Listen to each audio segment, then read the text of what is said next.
अस्सलामुअलैकुम नाजरीन, प्रोग्राम दिन भर में खुश आमदेद। मैं हूँ आपकी मेज़बान माहम जाहिद और मैं हूँ इमरान सनाउल्लाह। और आगाज़ में हम बात करते हैं वज़ीर आज़म शहबाज शरीफ ने वफाक पर लश्कर कशी करने वाले चरपसंदों के खिलाफ कानूनी चाराजोई का फैसला करते हुए इस्तगासा में बेहतरी लाकर करार वाकई सज़ा दिलाने की हिदायत कर दी है। अमन अमान के जायज़ा इजलास में वज़ीर आज़म को मुल्क में धरनों की सूरत हाल में एहतजाज करने वालों की जानिब से सरकारी इमलाक और पुलिस और रेंजर्स के एहलकारों पर हमले पर ब्रीफिंग भी दी गई।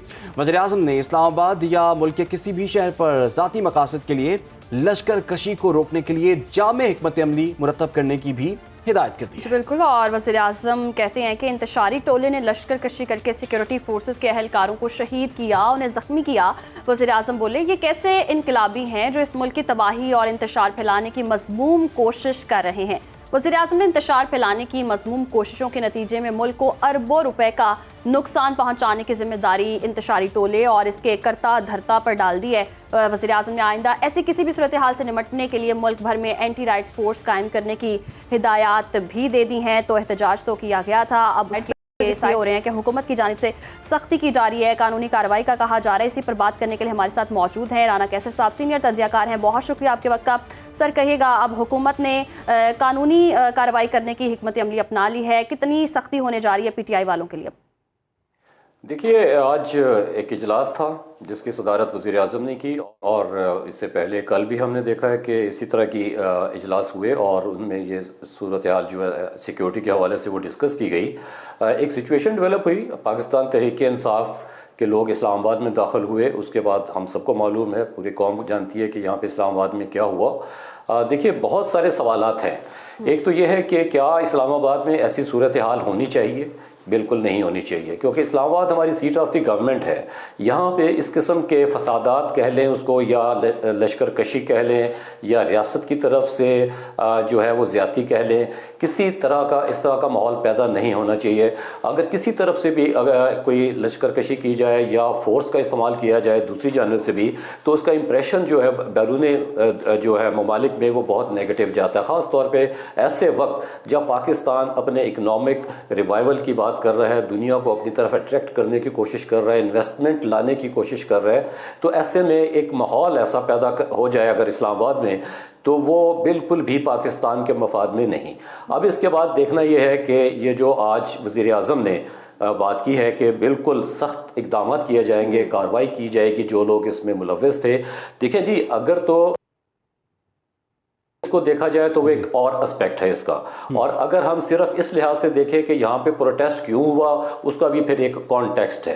तो आपको ओवरऑल सारी सिचुएशन को एनालाइज करना होगा। ये नहीं कि आइसोलेशन में देखा जाए कि पाकिस्तान के वफाकी दारुल हुकूमत में ये जो कुछ हुआ इसकी ये क्यों हुआ, क्या ये वन साइडेड था, इसके पीछे कुछ और वाक़यात है, कुछ मुहरिकात है, ये सारा देखना है। मैं इस चीज़ का कायल हूँ जी कि पाकिस्तान में जो पॉलिटिकल इश्यूज़ हैं उनको पॉलिटिकली ही हैंडल करना चाहिए और डायलॉग के ज़रिए होना चाहिए। और डायलॉग उसी सूरत में मुमकिन होता है कि जब दोनों अतराफ से अपनी अपनी जो पोजीशन है, स्टेटेड पोजीशन जो होती है, उससे थोड़ा सा पीछे हटा जाए।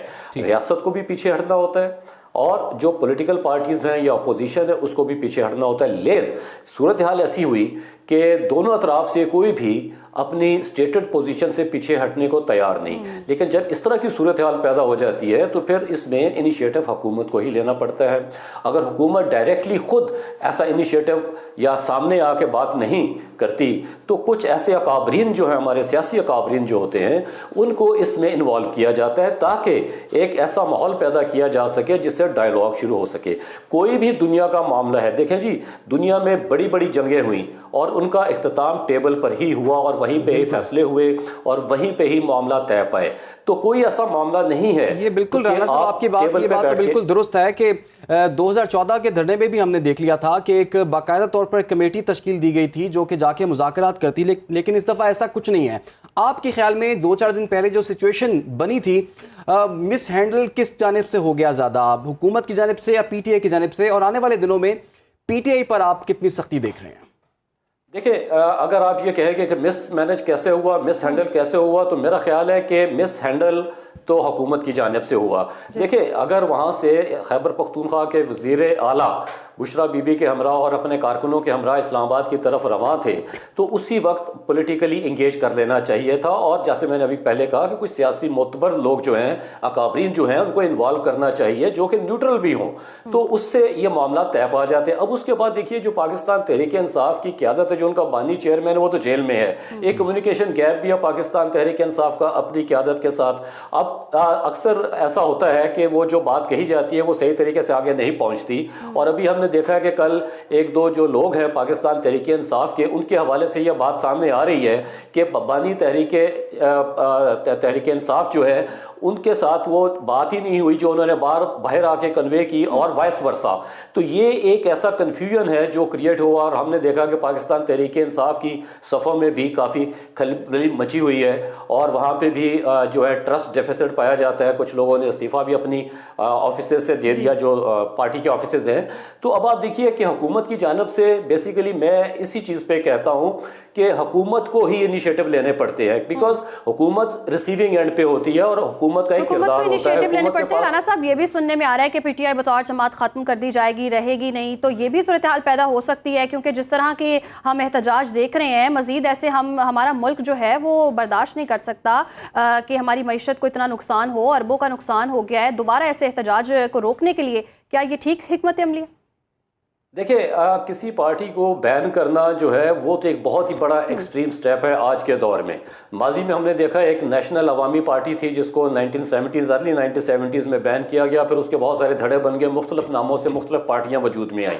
तो पॉलिटिकल पार्टीज को बैन करना तो कोई सोल्यूशन नहीं है। आज आप एक पॉलिटिकल पार्टी को बैन करेंगे, कल कोई और पॉलिटिकल पार्टी इस तरह सामने आएगी, कोई नेशनलिस्ट पार्टी आएगी, कोई रिलीजियस पार्टी आएगी, तो फिर आप इस तरह बैन करते जाएंगे तो it does not send a good message abroad. देखिए, अगर आप एक डेमोक्रेटिक कंट्री है तो फिर आपको चीज़ों को democratically and politically he handle करना होगा। और दूसरी बात यह है कि अगर आप तहरीक इंसाफ की जो पॉलिटिकल लीडरशिप है उसको एंगेज नहीं करेंगे तो आप मामला फहमी की तरफ नहीं जाएंगे, मामला में मजीद बिगाड़ पैदा होगा। और कोई भी मेरा ख्याल है कि जी शऊर पाकिस्तानी ये नहीं चाहेगा कि पाकिस्तान में किसी भी सियासी जमात को बैन किया जाए, चाहे वो कोई माजी में भी हमने देखा। लेकिन राना साहब, इस तमाम सिनेरियो में हमने देखा कि वायलेंस का आंसर हमें देखने को मिला है। पाकिस्तान तहरीक इंसाफ को क्या इस बात का इदराक है कि उनके एहतजाज के अंदर तोड़फोड़ भी होती है, कुछ लोग शहीद भी हो जाते हैं, और इसके साथ साथ वो जमहूरी हक से आगे थोड़ा बढ़ जाती है, तो क्या अगर उस वायलेंस को वो छोड़ दे तो फिर एक्सेप्टेबल है? बिल्कुल, मेरा ख्याल है। देखिए जी, वायलेंस तो फिर लास्ट रिजॉर्ट होता है ना जी, किसी भी हवाले से वायलेंस की तरफ तो जाना नहीं चाहिए। पॉलिटिकल पार्टीज को जो अपोजिशन में और हुकूमत को किसी को भी नहीं जाना चाहिए। लेकिन एक ऐसी बाज़ सिचुएशन बन जाती है, देखिए जब रेजिस्टेंस होती है, आप एक प्रोटेस्ट करने जाते हैं, अगर आपको रेजिस्टेंस मिलेगी तो नेचुरली आप भी रेजिस्ट करते हैं, तो ये सिचुएशन पैदा नहीं होनी चाहिए। ये देखें, खैबर पख्तूनख्वा के वज़ीर आला को भी जब बात समझ आनी चाहिए। अच्छा, जैसे अभी कहा जा रहा था जी कि 2-3 दिन से ये बात हो रही है कि बानी तहरीक इंसाफ जो उन्होंने कहा था जी संगजानी पे आप ये अपना पड़ाव कर लें, अपना धरना दे लें, लेकिन कुछ एलिमेंट्स ऐसे हैं कि जो वहां पे डी चौक की तरफ ही आना चाह रहे थे। तो ये लग रहा है कि कोई कम्युनिकेशन गैप है या ट्रस्ट डेफिसिट है, और जो पैगाम पहुंचा उसको जो है उस पर यकीन नहीं किया गया, और क्या वो पैगाम ठीक भी था। लेकिन ये बहुत सारे अभाम हैं। लेकिन इस सारी सिचुएशन के मद्देनजर हमने देखा कि इस्लामाबाद के अंदर जो सूरत हाल पैदा हुई वो किसी सूरत में भी एक्सेप्टेबल नहीं है पॉलिटिकली एंड डेमोक्रेटिकली। लेकिन राना साहब, हम देख रहे हैं पाकिस्तान तहरीक इंसाफ के जितने भी एहतजाज है वो उसका एक ट्रैक रिकॉर्ड बन रहा है। 9 मई के बाद अब भी हमने देख लिया कि कुछ वायलेंस हमें देखने को मिला, तो अभी नेक्स्ट टाइम अगर आने वाले दिनों में पाकिस्तान तहरीक इंसाफ फिर एहतजाज का मूड बनाती है तो फिर क्या रियासत इस बात की इजाज़त दे सकती है उन्हें? मेरा ख्याल है कि ये जो मौजूदा सूरत हाल है इसमें तो रियासत बिल्कुल इजाज़त नहीं देगी कि इस्लामाबाद के अंदर इस तरह एक जो है एक अनसर्टन सिचुएशन हो, इस तरह क्यास हो, एक हंगामा हो यहाँ पे, और रावलपिंडी और इस्लामाबाद के जो रेजिडेंट्स हैं उनके लिए मुश्किलात पैदा हो। इस्लामाबाद जो है फेडरल कैपिटल है, सीट ऑफ द गवर्नमेंट, और यहाँ पे हमारे डिप्लोमेटिक कम्युनिटी भी है, तो ये एक बहुत नेगेटिव मैसेज है जो बाहर जा रहा है। लेकिन एट द सेम टाइम मैं फिर बार बार ये कहता हूँ कि पॉलिटिकल इशूज़ को पॉलिटिकली ही रिजॉल्व किया जाए, सियासी मामलात को इस नहज तक ना पहुंचाया जाए कि पाकिस्तान के हालात जो है मजीद क्यास की तरफ चले जाएं। यहाँ पे अनार्की की तरफ हमें नहीं जाना, हमें अनार्की से रोकना है। जी, सियासत से मसला, सियासत में ये होता है कि के लिए मामलात को हल किया जाए, जैसे कि आप कह रहे हैं राना कैसर साहब वक्त देने के लिए, और यकीनन अब देखना चाहिए, मुज़ाकरात की टेबल पर बैठना चाहिए और कोई हल निकालना चाहिए। इसी नतीजे में हम देख रहे हैं कि पीटीआई के नाकाम एहतजाज के बाद पीटीआई अरकान में जो है फूट पड़ने की अफवाहें गर्दिश करने लग गई हैं, और हम ये भी देख रहे हैं कि अफवाहों की वजह से अब जो एहतजाज नाकाम हुआ है, हम देख रहे हैं कि अली अमीन गंडापुर, और ये भी खबरें उठ रही थी कि उनको एतराज़ात आए हैं बुशरा बीबी पर भी। बिल्कुल, और ये हम देख भी रहे हैं कुछ इस्तीफे भी, 2 इस्तीफे भी सामने आ चुके हैं जी। सलमान अकरम राजा ने अपनी निशस्त से इस्तीफा दिया है, पार्टी ओहदे से इस्तीफा दे दिया है, हामिद रजा ने कोर कमेटी से इस्तीफा दे दिया है, और जो एक इजलास हुआ है जिसकी सदारत मुबैना तौर पर बुशरा बीबी ने की है, उसमें बड़ी तलखी देखने में मिल रही है। पीटीआई के ओहदों पर बराजमान रहनुमाओं पर एहतजाज की नाकामी का दबाव बढ़ने से इस्तीफे आना शुरू हो गए हैं, और सलमान अकरम राजा सेक्रेटरी जनरल, जैसे कि हम पहले बता चुके हैं, और साहबजादा हामिद रजा पार्टी की कोर कमेटी के ओहदे से मुस्ताफ़ी होने की उनकी इत्तलात भी गर्दिश कर रही हैं। वज़ीर आला हाउस पेशावर में पीटीआई की कोर कमेटी के इजलास में गर्मा गर्मी हुई, और केपी में मुमकिना गवर्नर राज के निफाज पर भी मुशावरत की गई। इजलास जिसमें मौजूदा सियासी सूरत हाल पर तबादला ख्याल भी किया गया। एडवोकेट जनरल केपी ने कोर कमेटी को बताया कि गवर्नर राज लगाने की कोई कानूनी हैसियत नहीं है, कोई कानूनी जवाज़ का नहीं है। ज़राए के मुताबिक पीटीआई कोर कमेटी इजलास में वफाकी हुकूमत के फैसलों पर शदीद तनकीद भी की गई है। और ज़राए के मुताबिक इजलास में बुशरा बीबी के आरिफ अलवी की हिमायत में बोलने पर अली अमीन गंडापुर नाराज़ हो गए हैं, और शौकत यूसुफजई भी बुशरा बीबी के खिलाफ बोल पड़े। शौकत यूसुफजई के बयान पर इजलास में गर्मा गर्मी भी हुई। मज़ीद इस हवाले से बात करेंगे, हमारे साथ मौजूद हैं यासिर हुसैन। यासिर, कहिएगा क्या क्या तल्ख कलामियाँ हुई हैं और क्या क्या एतराज़ात आपस में पार्टी में उठाए जा रहे हैं, और ये जो अफवाहें गर्दिश कर इसमें कितनी सदाकत है? देखिए, इख्तलाफात तो यकीनन सामने हैं, और वो इस्लामाबाद धरने के हवाले से ही हैं। कल जो बुशरा बीबी ने कोर कमेटी का इजलास तलब कर रखा था, वो इजलास कल भी हुआ, और एक परसों जो था, परसों रात वो मानसेरा से चेयर कर रही थी एक होटल में, जो स्पीकर बाबर सलीम की जानिब से उनकी रिहाइश का इंतजाम किया गया था, वो जूम के जरिए था। लेकिन कल का जो इजलास था उसमें तो बुशरा बीबी ने जो मरकजी क़यादत है उनके हवाले से जो उनकी अदम शिरकत थी इस्लामाबाद में, उस पर कई सवालात उन्होंने खड़े किए। उन्होंने ज़्यादातर टारगेट जो है जो सलमान अकरम राजा को बनाए रखा, और उनको कहा कि आज जो आप मशवरे दे रहे हैं या आप हिदायत देते आए हैं, तो आप मौके से क्यों गायब थे। इसी तरह उन्होंने बैरिस्टर गौहर को भी कई बातें सुनाई। लेकिन साथ साथ जो वज़ीर आला अली अमीन गंडापुर की जानिब से उनका एक अंदाज भी जज्बाती है। तो इस वाक़े के बाद, यानी इस्लामाबाद धरने के बाद, उन्होंने सलमान अकरम राजा को भी टारगेट बनाए रखा, और बाकायदा उनको कहा कि आप हिदायत हमें मरकज से देते हैं लेकिन मौके से गायब होते हैं। साथ साथ जो बुशरा बीबी की जानिब से एक बात सामने आई, वो यही थी कि बैरिस्टर गौहर और बैरिस्टर सैफ जो हैं, वो किसकी इजाज़त से मुज़ाकरात उन्होंने हुकूमती अरकान से किए, और उसके बाद बानी तहरीक इंसाफ से जाकर अडयाला जेल में मुलाकात की। और अगर मुलाकात की तो बानी तहरीक इंसाफ का पैगाम अगर मुझे पहुंचाया, तो मेरी मुलाकात क्यों नहीं करवाई? मैं खुद मुलाकात करती, तो अगर वो संक्रांति में धरना देने का कहते तो मुझे कहते। आप लोगों की तरफ से जो इतला दी गई, मैं उसको एक्सेप्ट नहीं करती। ताहम जो 2.5 घंटे का सीएम हाउस पेशावर में इजलास था, उसमें काफी गर्मा गर्मी रही, और एक दूसरे पर इल्जामात की बुछाड़ भी रही। इसी दौरान जो सलमान अकरम राजा ने इस्तीफा देने की बात की, तो एक रवायतन एक बात होती है, जैसे उन्होंने बैरिस्टर गौहर ने कहा कि मैं भी अपने ओहदे से इस्तीफा दे दूंगा।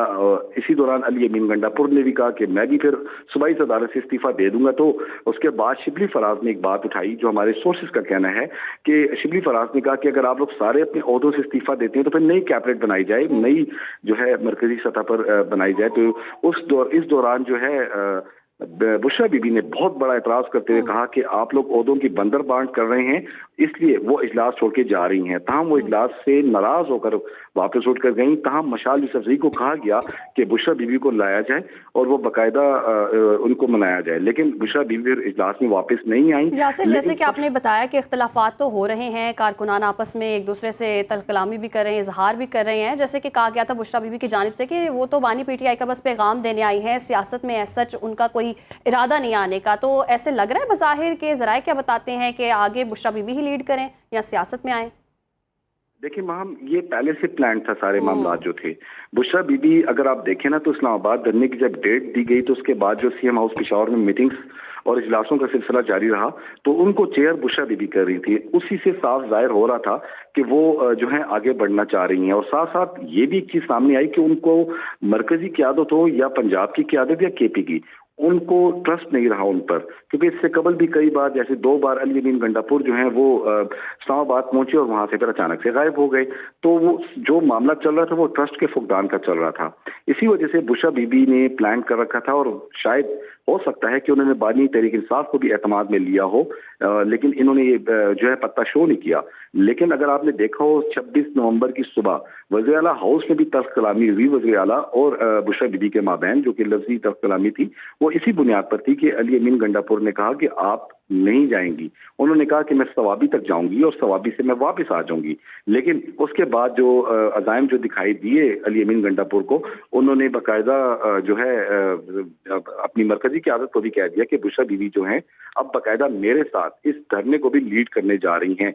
लेकिन शायद अली अमीन गंडापुर को यह अंदाजा नहीं था कि पंजाब की क़यादत जो है वो भी इस्लामाबाद नहीं पहुंचेगी और मरकजी क़यादत जो है वो तो बिल्कुल ही नहीं पहुंचेगी।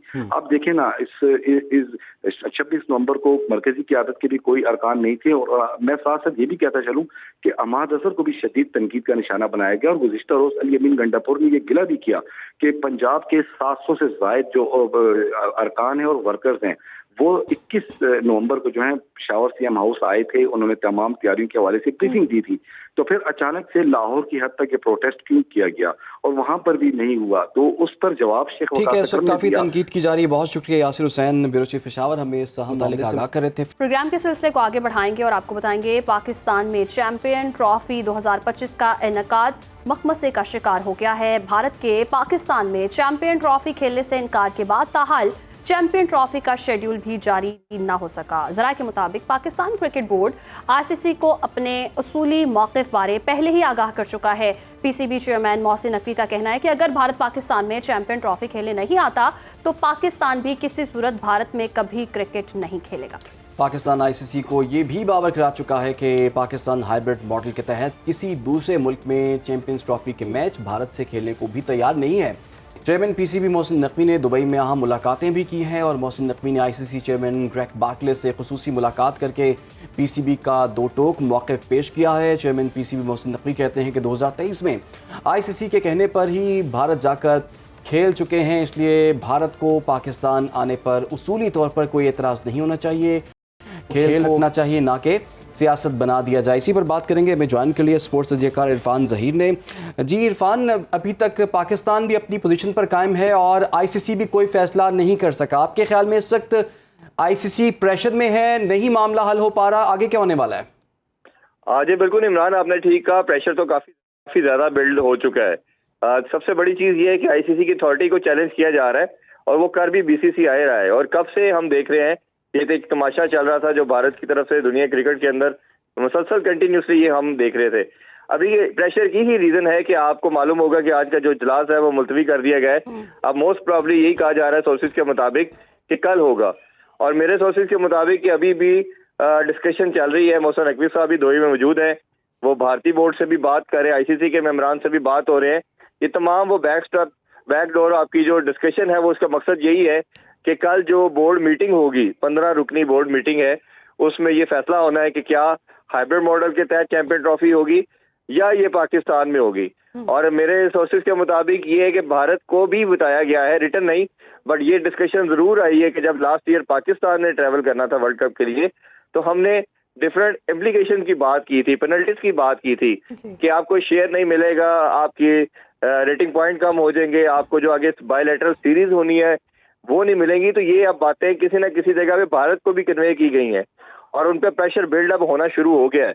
ये इतना आसान नहीं था जितना भारत समझ रहा था कि शायद हम 80% आईसीसी को शेयर देते हैं तो पूरा आईसीसी का कंट्रोल हमारे पास। भारत जो है वो अपनी वो पाकिस्तान आने को तैयार नहीं है, आईसीसी भारत को मनाने को तैयार नहीं है, पाकिस्तान आईसीसी की मानने को तैयार नहीं है। तो कोई तीनों जो फरीक हैं इसमें वो एक दूसरे की मानने को तैयार नहीं है। उसकी वजह से चैंपियंस ट्रॉफी 2025 की मेजबानी जो कि पाकिस्तान के हाथ में है और ये इवेंट पाकिस्तान ने होस्ट करना है, अभी तक इसका शेड्यूल भी जारी नहीं हुआ। आज बोर्ड मीटिंग हुई है लेकिन वो सिर्फ 10 मिनट के बाद वो मुलतवी कर दी गई है। कहा जा रहा है कि अगले 24 से 48 घंटे जो है ना वो बड़े अहम है, देखना होगा कि इस पर क्या फैसला होता है। कुछ मजीद अहम मामले पर भी हम बात करेंगे लेकिन उससे पहले हमें एक छोटी सी ब्रेक लेनी है। हमारे साथ रहिए। प्रोग्राम में आगे बढ़ते हैं, बात करते हैं सरगोधा की। तो सरगोधा में महकमा इनहार की लापरवाही और गफलत के बायस पानी की अदम फराहमी की वजह से सैकड़ों एकड़ पर खड़ी फसलें तबाही के दहाने पर पहुंच गई हैं। जो चक 92 से लेकर 96 जनूबी के काश्तकारों के लिए न सिर्फ मुसीबत का बाइस हैं, बल्कि काश्तकार गुर्बत की दलदल में फंस कर रह गए हैं। पानी की अदम फराहमी की वजह से दर्जनों किन्नों के बागात भी तबाह होकर रह गए हैं। काश्तकारों का पानी चोरी होने से खुश्क है और इस हवाले से अपने नुमाइंदे से हम बात करते हैं। अली रजा ने एक स्पेशल रिपोर्ट तैयार की है, पहले आपको वो दिखाते हैं। बिल्कुल यूँ तो डिस्ट्रिक्ट सरगोदा को पाकिस्तान के 11वें बड़े ज़िले का दर्जा दिया गया है, लेकिन बदकिस्मती के साथ यहाँ के काश्तकारों के साथ सौतेली माँ जैसा सलूक किया जा रहा है। नहरी पानी ना मिलने की वजह से 700 एकड़ के करीब जो फसलें हैं इस वक्त तबाह हो चुकी हैं। चलिए यहाँ के काश्तकारों से भी बात करते हैं कि उनकी किन किन मुश्किलात में इजाफा हुआ है, आया कि जो मुतलका हकाम हैं उनकी बात सुनते भी हैं या नहीं। चलिए उन्हीं से बात कर लेते हैं। कोई शय नहीं होना, डंगरां वास्ते पानी भी कोई नहीं, ते बाकी ਇਹ ਜਿਹੜਾ नीलामी करके गवर्नमेंट अपने पैसे जेब च पा गई ते साडा खाल पटा के ते खत्म कर गई। साडा मोगा बंद है, कोई पानी का जरिया ही नहीं। माल मवेशी है, कोई पट्ठा नहीं, कोई शह नहीं। उदे को माल भेजा के प्रदेश को जिथे मुल लैके पाने लभदे मुल नाल भी नहीं। बड़ी तकलीफ है, पानी गवर्नमेंट दे नहीं रही। आमदा पानी सान मिलना लग पवे। यहाँ तो पानी का बहुत ज़्यादा मसला बना हुआ है पिछले 8-9 माह से, और गवर्नमेंट ने ये किया था कि ये खाल जो है जिसके टेंडर हो गए हैं, ऐसे करें कि इसको जल्दी जल्दी गिरवा दें। खाल भी गिर गया और बाकी ये पानी भी जो है वो भी जो पहले आता था वो भी नहीं आ रहा। हर चीज़ की जो डिपेंड करती है वो इस काश्तकारी पे करती है, जानवर हो, आदमी हो, इंसान। अगर वो पानी नहीं होगा तो काश्तकारी नहीं होगा। साल पूरा हो गया साडा मोगा बंद पिया जड़ा था 11 मरबे साडा हाल बंद जाता ते असी 3-3 4-4 किले ने माला का साडी कोई फसल नहीं। नहरी पानी का निज़ाम था ना, खाल था हमारा वो बंद हो गया है, उसकी वजह से हमारे पास नहरी पानी नहीं है और हमारी फसलें बिल्कुल जो गंदम में हम काश्त नहीं कर सकते इस वक्त। 10 महीने तो बगैर पानी तो जनाब मतलब असी गुजारा रहे हैं जी। घर ए हालात हैं जी, ए बाग है वेख लो, ये बिल्कुल ख़त्म हो गया जी। जेड़ा ट्यूबवेल का पानी सर वो साडा बिल्कुल मतलब ज़मीन वास्ते जहर है और असी वो लाण तो मजबूर हाँ। ना कोई इतने फसल बीज सकते, पानी जो ट्यूबवेल है नहीं वो नाकस पानी है। इतने पैसे जमा करवाने किसी ने अपना कोई शे बकरा बेचा, किसी ने मझ बेची ਤੇ ਲੋਕਾਂ ਪੈਸੇ ਜਮ੍ਹਾਂ ਕਰਾਏ। ਲੋਕਲ ਮਹਿਕਮਾ ਵਾਲੇ ਨੇ ਨਾ ਕਿਹਾ ਸੀ ਕਿ ਤੁਸੀਂ ਖਾਲ ਆਪਣਾ ਜਿਹੜਾ ਹੈ ਉਸ ਦਾ ਜ਼ਿਮੀਂਦਾਰਾਂ ਜੋ ਕਰਨਾ ਹੈ ਕੰਮ ਉਹ ਤੁਸੀਂ ਖਾਲ ਦੀ ਟਾਈ ਕਰੋ ਤੇ ਅਸੀਂ ਤੁਹਾਨੂੰ ਆ ਕੇ ਨਾ ਤੇ ਉਹਦਾ ਖਾਲ ਪੱਕਾ ਕਰ ਦਿੰਦੇ ਆ, ਉਹਦੀ ਸਬਸਿਡੀ ਦਿੰਦੇ ਆ। ਕਦੀ ਕਹਿ ਰਹੇ ਨੇ ਕਿ ਫੰਡ ਨਹੀਂ ਆਇਆ, ਗਵਰਨਮੈਂਟ ਨੇ ਫੰਡ ਨਹੀਂ ਦਿੱਤੇ, ਉਹਨਾਂ ਕੋਲ ਪੈਸੇ ਨਹੀਂ ਆਏ। ਵੀ ਇਹ ਸਾਡਾ ਖਾਲ ਸੀ, ਅਸੀਂ ਇਹਦੇ ਪਾਣੀ ਨਾ ਆਉਣ ਦੀ ਵਜ੍ਹਾ ਸਾਡੇ ਕੋਲ ਇੰਦਾ ਗੰਦਮ ਵੀ ਨਹੀਂ ਕਾਸ਼ਤ ਹੋ ਰਹੀ। ਸਾਨੂੰ ਕੋਈ ਪਾਣੀ ਦਾ ਬੰਦੋਬਸਤ ਆ ਜਾਏ, ਅਸੀਂ ਇੰਦਾ ਜਿਹੜੀਆਂ ਫਸਲਾਂ ਨੇ ਉਹ ਤੇ ਆਪਣੀਆਂ ਕਾਸ਼ਤ ਕਰ ਲਈ ਅੱਛੇ ਤਰੀਕੇ ਨਾਲ। ਮਹਿਕਮੇ ਨੇ ਖਾਲ ਤੇ ਢਾ ਦਿੱਤਾ ਸੀ ਤੇ ਪੈ ਕੇ ਸਾਡੀ ਤਬਾਹੀ ਫੈਲ ਗਈ। ਸਾਡੇ ਟੂਬਵੈਲ ਵੀ ਕੋਈ ਨਹੀਂ, ਮਾਲ ਮਵੇਸ਼ੀ जानवर दरिया मरते हैं सर। जेठ आठ के मौसम में इतनी शदीद गर्मी पई कि कोई पानी वाला सबब ना। मुतलका हकाम ने नहरी खालों को मिसमार तो किया, लेकिन साथ किसानों की मुश्किलात में भी बेपनाह इजाफा कर दिया। अगर इस पर अमल दरामद किया जाता और तमाम फसलों को नहरी पानी दिया जाता तो यकीनन इस तरह इस साल ये मामलात पेश ना आते। कैमरामैन शाहिद के साथ अली रजा, सुनो न्यूज़, सरगोदा। ये स्पेशल रिपोर्ट आपने अली रज़ा की देखी है, जिसमें आपने देख ही लिया कि फसलों के लिए पानी मौजूद नहीं है, जानवरों के पीने के लिए पानी मौजूद नहीं है। और हुकूमत जो कि ये दावा करिए किसान दोस्त हुकूमत है, किसान पैकेज भी बहुत अरबों खरबों का उन्होंने पैकेज भी अनाउंस कर दिया, लेकिन इमरान ये कहा जा रहा है कि खुद से खालें तामीर करके उसमें पानी और आप ये सारा कुछ करें, और खुद के तहत तो नहीं इस तरह से हो सकता। जो खालों में पानी आ भी रहा था वो भी बंद कर दिया गया, ये भी शिकायत आ रही है। तो हुकूमत को चाहिए इस पर कोई ना कोई एक्शन ले और जो काश्तकार हैं उनकी मुसीबत जो है, जो उनको प्रॉब्लम्स है वो दूर की जाए। हम उम्मीद करते हैं कि आने वाले दिनों में ये मसला जो है हल होगा। फिलहाल के लिए प्रोग्राम का वक्त खत्म हो जाता है। हमें दीजिए इजाज़त, अल्लाह हाफ़िज़।